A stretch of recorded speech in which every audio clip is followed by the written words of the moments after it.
Se você trouxe Bíblia, abra ela, por favor, no livro do profeta Isaías, capítulo de número 43. É um texto costumeiro e conhecido de todos nós, mas aprove o Senhor que eu compartilhe com você algumas coisas, até porque recebemos uma palavra desafiadora, abençoadora, através da vida do apóstolo Paulo de Tarso, domingo aqui.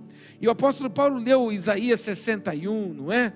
Que o Senhor manifestou o Espírito sobre nós, para que a gente vá e a gente apregoe, para que a gente conte às pessoas o Evangelho da cruz, o Evangelho da salvação, anuncie as boas novas. E aqui foi feito um ato profético, não é? Declarando sobre as pessoas com o ministério do evangelismo.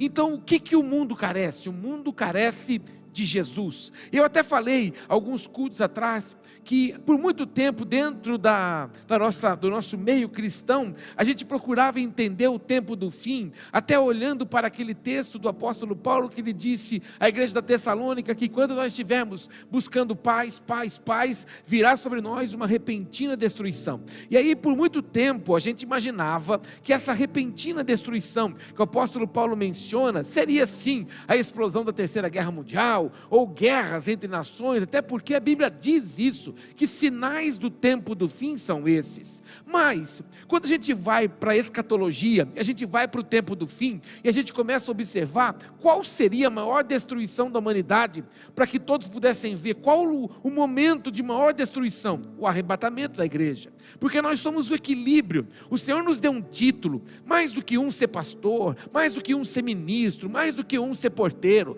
mais do que alguém querer um crachá para ser destaque dentro de uma estrutura chamada igreja. O Senhor nos deu um título tremendo que pesa demais sobre nós. Vós sois o sal da terra e a luz do mundo. E quando nós ouvimos isso, muitas vezes a gente deixa passar para a nossa... A pastora Lucinha, por exemplo, está usando uma das camisas que nós temos aqui, e a camisa está escrito assim, ó, sal fora do saleiro. O sal ali dentro do saleiro, ele está esperando o momento para ser utilizado. Eu e você não estamos para ser esperado, nós nascemos para ser usado. Olha para o teu irmão e diga isso para ele: você nasceu e você existe para ser usado. Fala para ele, na vida de alguém. Isso, eu não sei se você é do tempo antigo como eu, tem mais de 40 anos. Essa geração mais moderna é uma geração fina. Você vai no supermercado, na farmácia, ou nessas lojas de produtos de beleza feminina principalmente. Então você tem, eu vejo minhas meninas quando acaba culto, elas chegam em casa, elas vão tirar as maquiagens, abre um negocinho, pega uma buchinha, aí depois pega um outro paninho, aí pega um outro creminho, parece um monstrinho, mas aleluia, e aí passa, depois passa outro paninho. É um monte de loçãozinha para deixar a pelinha esticadinha. E nós, homens, lava o rosto, malemar enxuga, aleluia. Mas assim, aí as buchinhas, para tomar banho, as buchas então, tem com formato de coraçãozinho. Tem a outra que é um monte de negocinho montoadinho. É tão gostosinho passar na pele, mas não parece que não sai a sujeira. Eu não, irmão. Eu sou daquela época que parecia que tinha carrapato andando na gente. Era aquela bucha de bage. E ele não tirava a semente de dentro dela, e aí você ia esfregar, ficava colada no corpo ainda, né? Luz, glória, pensa no negócio que dava alergia até no, não é? E aí tomava banho, eu sou daquela época, da bucha mesmo, daquela bucha, só que aquela bucha, quando você ia tomar o primeiro banho com ela, não era fácil tomar o primeiro banho não, primeiro banho ninguém queria esfregar, a gente pegava assim, passava, porque ardia demais, né? Pega na pele, tá lembrando da bucha, né, irmão? Estou achando que faz tempo que você não toma um banho de bucha, hein? Mas vamos lá. E aí, com o tempo, o que ela vai fazendo? Ela vai se deformando, ela vai se amolecendo. Chega uma hora que você não consegue mais utilizar ela. Estou te contando tudo isso para te mostrar que é isso que Deus quer que eu e você faça. O Senhor me fez, te fez, me capacitou, te capacitou, nos tirou do lamaçal do pecado onde nós estávamos, para quê? Para que a gente se consuma na vida de alguém. Olha para o teu irmão e diga: você existe para se consumir na vida de alguém.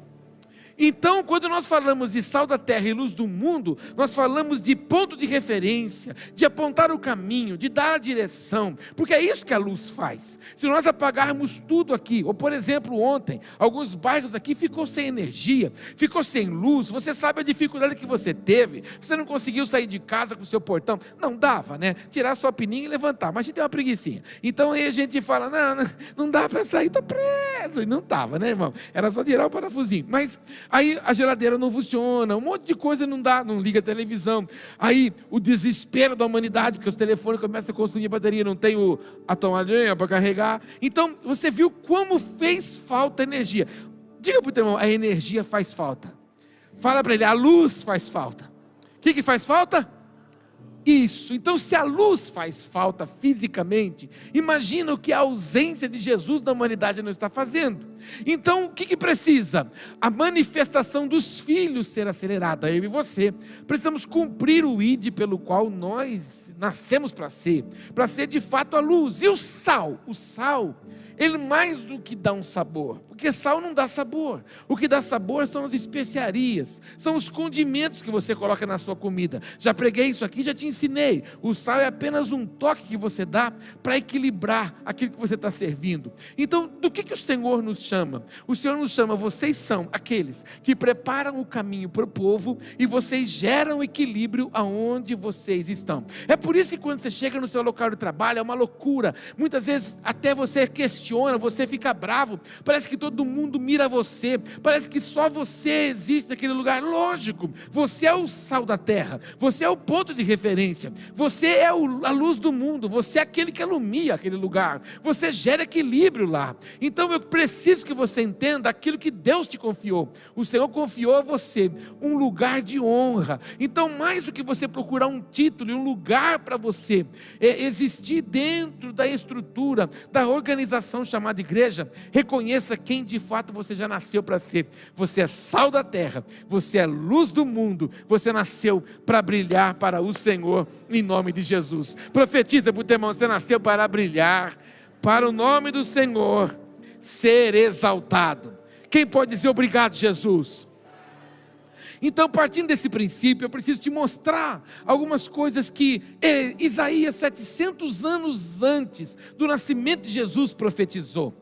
E esse texto que a gente vai ler, por diversas vezes você leu aqui na igreja, ou em alguns outros lugares, você já deve ter ouvido pregações com esse texto, mas eu quero te mostrar desse texto duas palavras, para que a gente possa encerrar numa palavra chamada porta. Muitas vezes a gente busca chaves, a gente quer que Deus nos dê chaves, mas a gente acaba se esquecendo de atravessar a grande porta. E quem é a porta? Jesus. E muitas vezes a porta que é Jesus a gente não acessa, porque a gente se distrai com algumas coisas. O texto de Isaías 43, verso 18 diz: não vos lembreis das coisas passadas, nem considereis as antigas. Repete comigo, não considera o que já passou.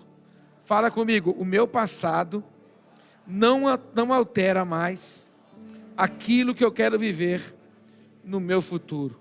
Diga outra vez, o meu passado não vai alterar aquilo que eu quero viver no meu futuro.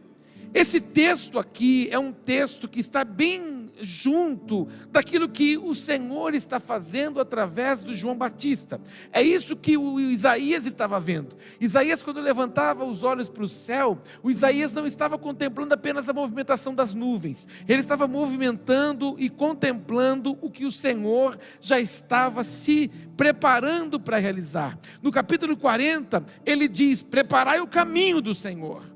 Então ele está dizendo, olha, vai vir alguém anunciando para vocês se prepararem, para vocês se arrependerem, para vocês mudarem a jornada de vocês. Aqui no 43, o Senhor já muda um pouquinho, já dizendo assim, olha, eu quero que vocês entendam que as coisas velhas, elas não podem mais mudar o seu destino. Você precisa viver de algo novo que está vindo diante de você. O que Deus estava tentando dizer através do profeta Isaías para o seu povo? Acontecerá algo diante de vocês que vai anular toda a condenação que estava sobre vocês. Tudo aquilo que era um jugo na vida de vocês não fará mais parte. Vocês vão esquecer aquilo que passou. E é por isso que nós usamos muito aqui na igreja o texto bíblico: esquecendo-me das coisas que para trás ficam, eu avanço para aquelas que estão adiante de mim. Então é necessário que a gente entenda isso. E todo culto, se a gente for falar disso, existem pessoas que precisam ouvir. Todo culto, se a gente de tocar nesse assunto, existem pessoas que precisam policiar essa área. Não permita que as histórias do seu passado, não permita que as dores do seu passado, não permita que as feridas do seu passado, não permita que as coisas que você fez no passado governem o seu presente e anulem o seu futuro. Existem muitas pessoas que, por não se livrarem disso, não se libertarem, ou não perdoarem, ou não amarem, ou não entenderem o verdadeiro propósito pelo qual elas existem, elas ficam fincadas, atoladas dentro de um lamaçal, aonde não produz vida, pelo contrário, traz a ela pobreza, traz a ela enrijecimento, e ela fica paralisada, não se move naquilo que Deus tem para nós. O reino de Deus não precisa de um mover, porque o reino de Deus está num constante movimento. Repete isso comigo: o reino de Deus não precisa que os homens criem um mover. Diga: o reino de Deus está em constante movimento. Então é necessário que a gente compreenda isso. O profeta está dizendo: olha, é necessário que vocês não se lembrem das coisas passadas, nem considere-as mais. O dia que o diabo apontar para você, sussurrar no seu ouvido, atormentar a sua mente dizendo quem você era, diga para ele que Cristo fez na cruz do Calvário e quem você é. Mas você precisa querer ser aquilo que de fato o Senhor quer que você seja. Você precisa aprender a se liberar daquilo que outrora te prendeu. Já te contei quantos traumas eu carreguei, quantas circunstâncias vieram sobre a minha vida pelas feridas emocionais, pelos bullying da vida, que naquela época não existia isso na minha infância, mas por causa do meu padrão físico, tantas coisas que eu deixei de viver, quantas coisas eu me escondi por causa do padrão da sociedade, até que então eu entendi que o Senhor me fez assim, e o Senhor me ama desta forma. As minhas qualidades, elas são muito maiores, o favor do Pai são muito maiores do que as dores que me provocaram lá atrás. Então era necessário que eu fizesse uma escolha, que eu parasse de olhar. Eu tenho um machucado nessa mão aqui, foi um corte que fiz quando trabalhei como açougueiro, ainda muito jovem. Eu era açougueiro no supermercado, e eu estava desossando uma peça. Naquela época não vinha tudo como hoje, separadinho. Eu estava desossando uma peça de dianteiro, e a gente segurava o pé do boi aqui assim, ó, e vim com uma faca cortando a carne, um ossinho de acém, que é um monte de curvinha assim, e aqui eu tinha que puxar um tendãozinho. No que eu fui puxar o tendãozinho, a minha mão ficou encostada bem pertinho da faca, e a faca bem afiadinha, ela pegou a minha mão, abriu aqui, e eu nem senti, estava tão tenso cortando. De repente eu percebi que onde eu estava mexendo tinha muito sangue. Falei, mas não tem tanto sangue assim. De repente eu olhei, minha mão estava aberta aqui, e naquela época não tinha o 192 SAMU, porque agora até por dor de cabeça chama SAMU. E aí não tinha SAMU para chamar, não tinha. O patrão, o dono do mercado, já deixava embaixo da nossa mesa de desossa uma bacia com como é que chama? Pó de café. Aí, ó, joguei pó de café, café estanca o sangue, ele começa a cicatrizar, e aí, já, olha que eu percebi, já joguei, e aqui, você foi dar ponto? Que ponto nada, irmão, o ponto foi uma faixa enrolada e trabalhar, porque tinha carne para desossar. Enfim, isso virou uma cicatriz. Todas as vezes que eu quero lembrar daquele dia, todas as vezes que eu quero lembrar daquele momento, é só eu olhar para a cicatriz. Então, todos os dias, eu quero fazer uma escolha de não olhar para aquilo que me remete para um lugar que não me traz benefício nenhum. Aquele corte não vai trazer benefício nenhum para a minha vida. É um exemplo bem simples e costumeiro para você olhar para algumas áreas da sua vida que você precisa mudar o foco. O problema é que quando alguns dizem que não conseguem mudar, é porque ele não quer mudar o foco, ele não quer ajustar a visão, ele não quer olhar para o lugar adequado, para o lugar certo. Então, se você ficar olhando para aquilo que dói, você não se move. Se você ficar olhando para aquilo que te aprisionou, você não avança. Se você ficar olhando para as portas que se fecharam, você não acessa as novas que estão diante de você. Quando uma porta se fecha, em nome de Jesus, Ele abrirá outras extraordinárias para mim e para você. A gente precisa entender o cíclico de Deus. A gente precisa entender as estações que o Pai tem para nós. Assim como nós temos primavera, verão, outono e inverno, há estações na minha, estações na sua. Então para de olhar para aquilo que dói, para de olhar para aquilo que te provocou como a situação e olhe para a graça. Olhe, por favor, você que já foi alcançado por Jesus, você que já entendeu o que é o novo nascimento, você que já foi às águas do batismo, meu Deus, você e eu, nós temos motivos para acordar todas as manhãs, felizes da vida. Eu queria dizer uma coisa para você. Essa semana eu vi um vídeo que está circulando na internet acerca disso, de você acordar feliz. Por exemplo, se eu fizesse uma proposta para você e dissesse assim, eu vou te dar R$1 milhão para você acordar sorrindo amanhã. Você quer? Quem gostaria de ganhar R$1 milhão para acordar sorrindo amanhã? Aí, a segunda proposta é, eu vou te dar 10 milhões para você sorrir todos os dias da sua vida. Quem gostaria de ganhar 10 milhões para sorrir todos os dias? Pois é, você já percebeu que quando a gente fala de valores, a gente tem tendência a criar perspectivas de vida, perspectivas de futuro. Você já imaginou se a gente olhasse para aquilo que Cristo já fez por nós, e nós que cremos na palavra de Deus, sabemos que tudo aquilo que era contrário contra nós, Ele já pagou por nós na cruz do Calvário. Nós temos motivos de sobra para acordar rindo e ser feliz todos os dias. Sabe por quê? Porque o que está garantido para nós não é 1 milhão que se acaba, nem 10 milhões que se acaba, se você não souber utilizar. O que está garantido para nós é vida eterna diante do nosso Rei. Nós temos motivo de sobra para sorrir. Olha para o teu irmão e diga isso para ele: você tem motivos de sobra para sorrir. Aí o profeta Isaías começa a declarar no capítulo 43, 19: eis que faço uma coisa nova. Fala essa frase comigo: faço uma coisa nova. Nesse mês de outubro, profetiza quem está perto de você. Fala para ele: algo novo está vindo à sua direção.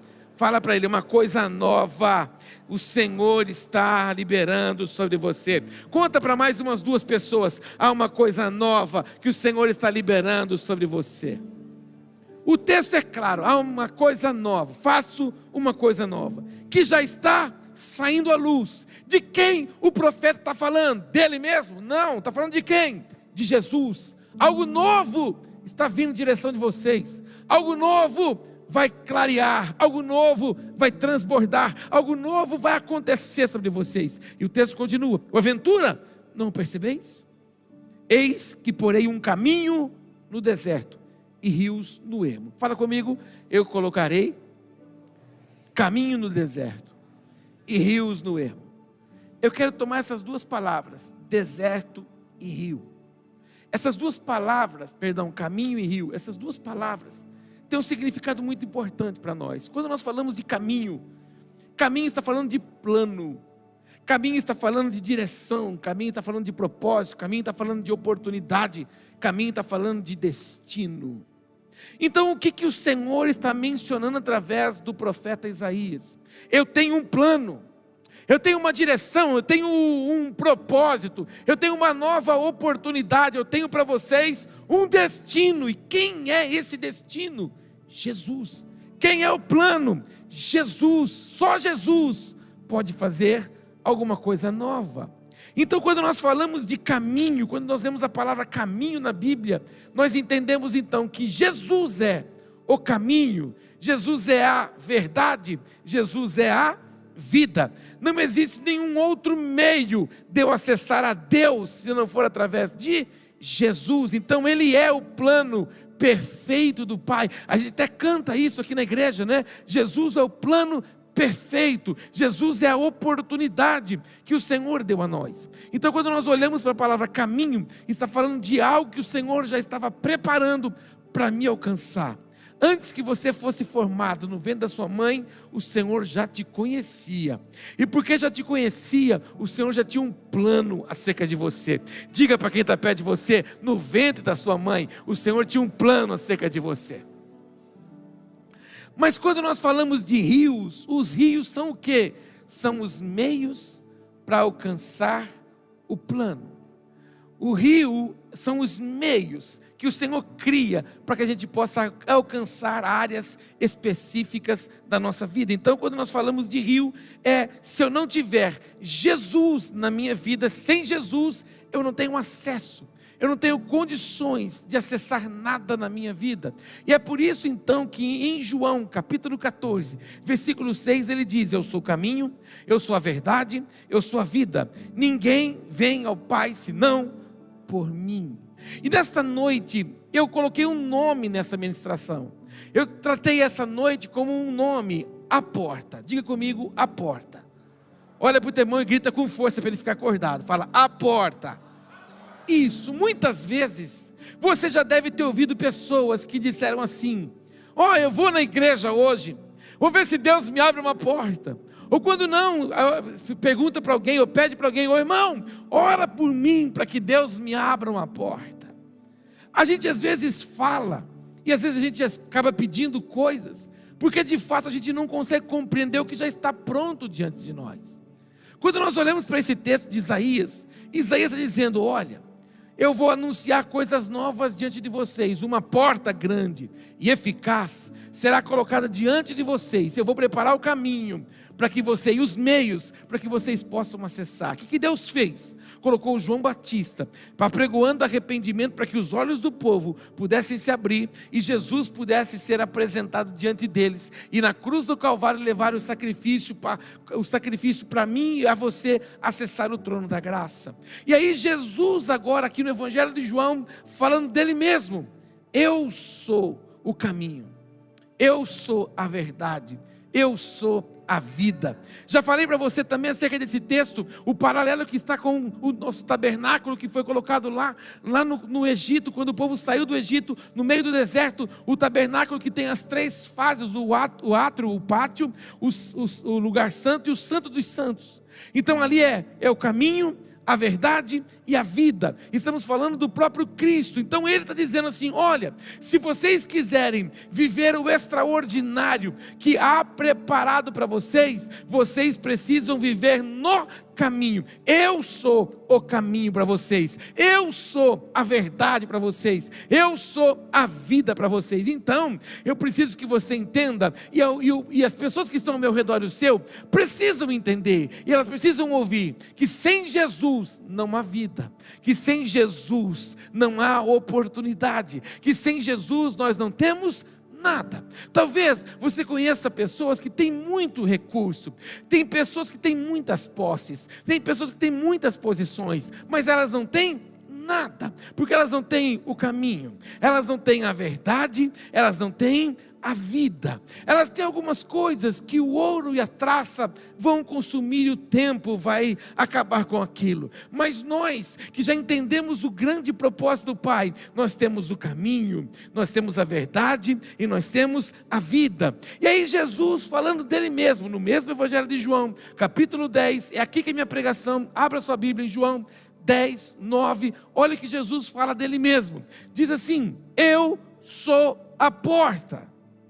Se alguém entrar por mim, será salvo. Entrará e sairá e achará pastagem. Jesus disse: vocês precisam entender que eu sou a porta. Pastor, mas que tamanho que é essa porta? Querida, eu vou dizer para você que não dá para dimensionar altura, largura, mas eu vou dizer para você que se a gente quiser entrar assim, como a gente está, a gente não entra. Mas se a gente quiser entrar assim, é bem provável que a gente entre, porque a gente aprendeu a cantar: é importante que ele cresça e que eu diminua. Então é uma necessidade nossa de compreensão de que ele é a porta. O texto é tão tremendo que ele diz assim: se alguém entrar por mim, se alguém viver o que eu tenho, se alguém entrar no caminho que sou eu e atravessar a porta das oportunidades, você jamais pedirá para que portas se abram diante de você. Aí você tem que fazer um paralelo com o que está escrito em Apocalipse capítulo 3, versículo 8, que é a base da nossa igreja desde a fundação dela. Eis que pus uma porta aberta diante de você, que ninguém pode fechar. Quem é a porta? Ele é a porta. Então, se eu acessar a porta que é Cristo, eu viverei o extraordinário. Se eu adentrar a porta que é Cristo, vou viver todas as minhas promessas. Se eu atravessar a porta que é Cristo, vou encontrar nele o quê? Vou encontrar nele pastagens. E aí nós olhamos para aquilo que Davi cantou: o Senhor me faz repousar em verdes pastos, ou seja, o Senhor no meio do caos me apazigua. Quando nós vamos para o Salmo 23, que a gente ama dizer que o Senhor é o meu pastor e porque estou nele, de nada tenho falta. Quando nós olhamos para o cenário, Davi não estava nesse lugar, às margens das águas mansas. Davi está correndo, Davi está em fuga, se escondendo em cavernas, e está sendo perseguido, mas ele entendeu que havia uma porta, e essa porta só é o Cristo. O Cristo não era manifestado sobre ele, porque não habitava dentro dele o Espírito Santo, mas o Espírito Santo era sobre Davi. Então Davi entendeu que no Senhor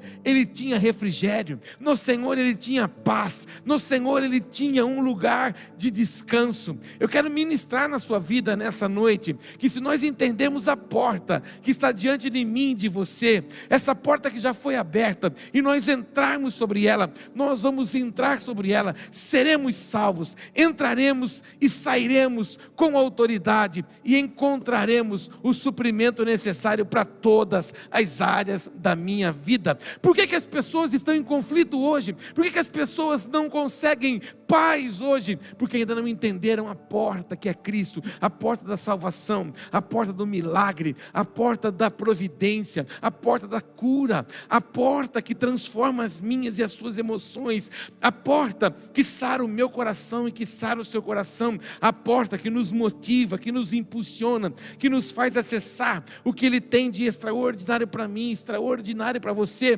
Talvez este culto aqui, ele está sendo ministrado com uma palavra para alcançar uma pessoa. Talvez essa palavra não é para ninguém presente aqui, mas para alguém que está assistindo ou assistirá, que você precisa dar um passo, e você precisa sair da soleira e atravessar a porta. Você talvez precisa sair do quintal e você acessar a porta. Você talvez precisa sair da área e entrar na porta. Você precisa parar com esse tempo de indecisão, servir e viver como quer, achando que Ele tem a obrigação de abençoar você do jeito que você quer. Não, o texto não é esse. Eu sou a porta. Se alguém entrar, se alguém provar, se alguém tiver ousadia para mergulhar, para entregar os seus medos, entregar os seus traumas, sabendo que de fato Ele é o lugar onde tem suprimento para mim, para você, a gente vai viver, a gente vai acessar algo extraordinário que Ele tem para mim, Ele tem para você. Ele é a porta que você precisa. Jesus é a porta da sua resposta. Jesus é a porta das suas finanças. Jesus é a porta da sua família. Jesus é a porta do seu trabalho. Jesus é a porta das suas emoções. Jesus é tudo que você precisa. Ministra quem está perto de você. Jesus é a porta que você precisa. É interessante que na mesma carta de Paulo, João escrevendo Apocalipse, que são os relatos finais, para que eu e você possa contemplar com alegria o que está por vir, nas mesmas cartas, escrevendo às igrejas, a carta seguinte é: eis que estou à porta e bato. Se alguém ouvir a minha voz e abrir a porta, eu entrarei e serei com ele e ele comigo. Então aquele mesmo que diz que está à porta, ou melhor, que é a porta, e eu preciso adentrar, e quem adentra essa porta não se fecha, na casa da frente ele está dizendo assim: eu estou na porta batendo. E esta porta agora não é mais ele, mas é o meu coração e o seu, que muitas vezes se enrijece, ou se empresta para as sucatas, para as dúvidas, para os medos, para aqueles lixos que o mundo tem para nós. Então o mesmo que é a porta que diz: se você atravessar e entrar, você senta e ceia comigo. Se você entrar e atravessar, você vai desfrutar de um banquete preparado por mim para você. É por isso que o salmista diz que o Senhor tem um banquete para mim e para você, diante dos nossos inimigos. Atravessou a porta, você senta com o rei. Diga para o teu irmão: atravessou a porta, você senta com o rei. Isso.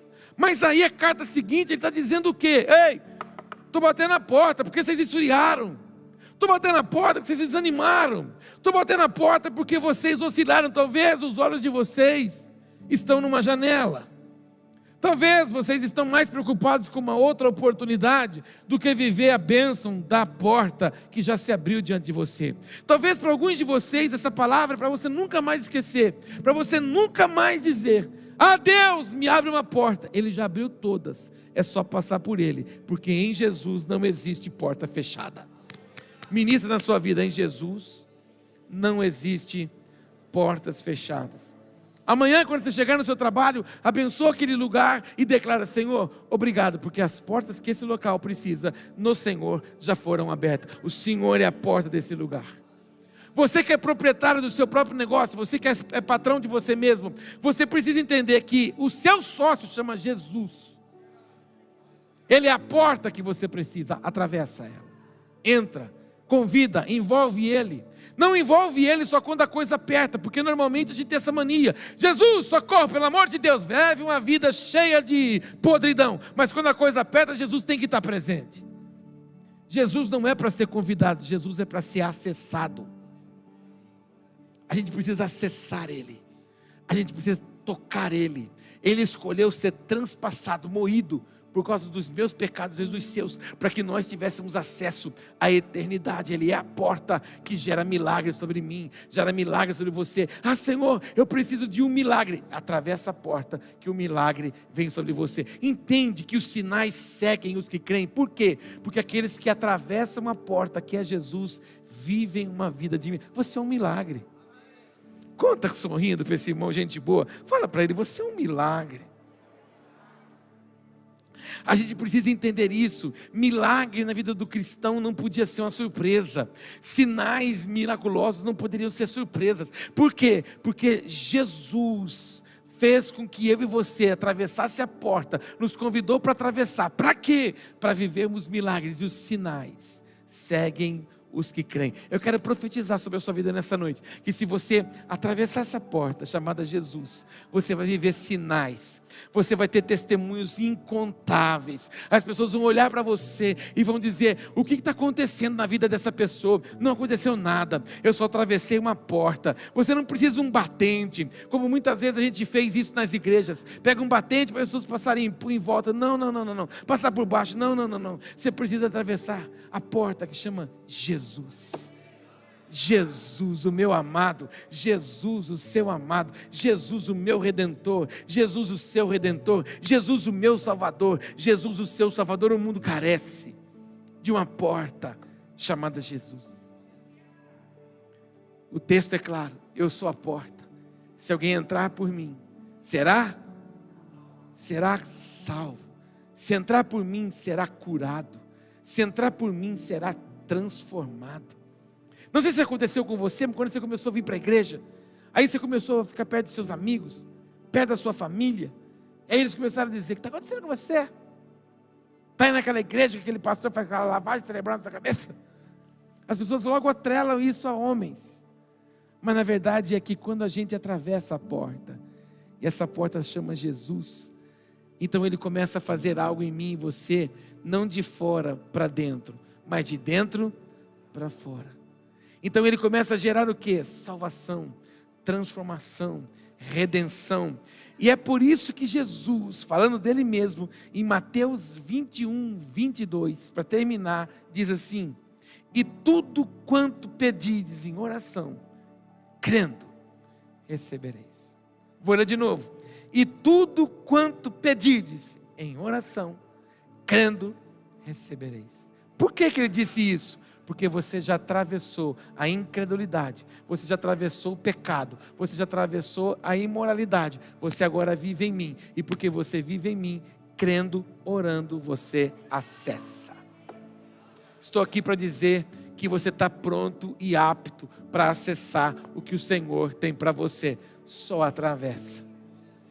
Talvez algumas pessoas que estão há muito tempo com Jesus estão apenas na soleira da porta. Você não pisou para dentro da porta. Porque infelizmente nós somos muito emocionais. A gente se emociona demais. Porque está enfrentando um problema, então a gente quer que o problema passe depressa. Então a gente chora, a gente ora, a gente canta, quer ter culto todo dia. Mas aí passa, a nossa vida relaxa. É isso que é o problema na vida de muito crente. O Senhor quer encontrar em nós um povo constante, um povo abundante. Por isso que Ele disse: eu sou a única porta. Não existe outro lugar que você possa buscar refrigério. Não existe outro lugar que você possa buscar paz. Não existe. Você já buscou em tantas crenças, buscou em tantos meios, buscou em tantas consultas, mas não resolveu. Mas o dia que você veio para juntinho e pertinho dele, você encontrou refrigério nele. Atravessa a porta e leva pessoas a atravessar a porta. Conta para todo mundo o que Ele está fazendo em você. Não conta para as pessoas o que na verdade você pode fazer, mas conta para as pessoas o que Ele fez em você. Deixa todo mundo saber quem você era e quem você se tornou. Conta para as pessoas: eu vivia dessa forma e hoje me transformou o Senhor e me trouxe refrigério. Atravessei uma porta. O que as pessoas estão precisando há uma porta diante de você. Venha como você está e deixa que Ele vai fazer uma obra linda em você. Convida ela, não põe condição para ela vir, só diz para ela: tem uma porta tão tremenda chamada Jesus esperando você, para você entrar. Mais do que a porta chamada estrutura, igreja, nesse caso aqui, ventos de avivamento, não é a porta da igreja que ela tem que atravessar. Ela tem que atravessar uma porta chamada Jesus Cristo. Você pode ficar em pé? Fala para o teu irmão: a porta já está aberta, irmão. Fala que nem Jauense: a porta já está aberta. Isso. O que tem que fazer agora? Entrar. Por favor, não ore mais para o Senhor te abrir uma porta. Só muda a forma de dizer: Senhor, que os meus olhos não percam a direção da porta que já foi aberta. Porque Ele colocou uma porta aberta diante de mim e diante de você. Por favor, coloque Apocalipse 3:8 aqui na tela, por favor. Conheço as tuas obras. Quando você for orar, você não precisa fazer aquele discurso. De vez em quando você vai conversar com as pessoas que, para ela chegar na história, ela conta 20 páginas. E você fala: de novo a mesma história. E às vezes a gente vai orar, o Senhor deve falar assim: de novo a mesma história. Ele já começa dizendo: eu conheço as tuas obras. Eis que tenho posto diante de ti uma porta que ninguém pode fechar. Ninguém pode fechar a porta chamada Jesus na minha e na sua vida, a não ser você mesmo. Se você não quiser viver nela, você sai dela. É escolha. Eis que tenho posto diante de você uma porta aberta, a qual ninguém pode fechar. Sabe por quê? Porque tens pouca força. Entretanto, você guarda a minha palavra e não nega o meu nome. Essas duas expressões finais são as duas bases para você se manter dentro da porta. Você precisa guardar a palavra e não negar o nome dele. E é onde muita gente perde a porta, porque acaba abandonando a palavra e negando o nome dele. Lembra do Pedro? Que é isso, Senhor? Não. Eu vou cortar a orelha desse cara aqui, ó. Esse cara não vai te pegar, não. Daqui a pouquinho está o Pedro negando Jesus. Jesus negou o Senhor. Está certo que havia uma obra de transformação, mas negou. Isso fez com que Pedro se distanciasse. Lembra dos 11 discípulos? Quem ficou junto ao pé da cruz? João. Juntinho e pertinho da cruz. Que você e eu seja achado lá e que você acesse todas as promessas que o Pai tem para você, em nome de Jesus. Põe a mão no seu coração um pouquinho. Senhor, que nesta noite, Pai, haja movimentação dos céus sobre a vida dos teus filhos. Pai, eu não conheço o que essas pessoas carecem, o que elas precisam.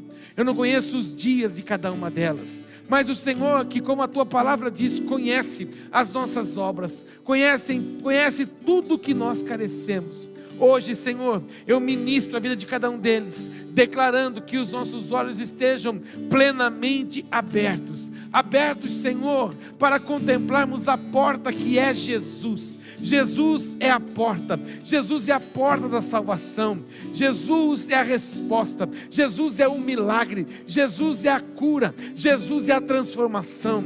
Senhor, se havia e há pessoas aqui nesse ambiente que precisavam tomar uma decisão de sair, ó Pai, do pátio, sair, ó Senhor, do quintal, sair da soleira e atravessar a porta, dizendo: Jesus, o Senhor é a porta que eu preciso, eu dou este passo hoje e adentro, Senhor, e vou viver as melhores pastagens. Quando nós falamos de pastagens, estamos falando da provisão, estamos falando da providência. Quando nós adentramos a porta que é Jesus, Ele é supridor de todas as nossas necessidades. Senhor, abençoe os teus filhos e que cada um deles, ó Pai, tenha gravado no seu espírito e tocado, Senhor, nos seus corações, de que o Senhor é galardoador daqueles que te buscam. Aquilo que pedimos, orando, crendo, receberemos. Não há nada melhor do que o Senhor, nada melhor do que a tua graça sobre nós,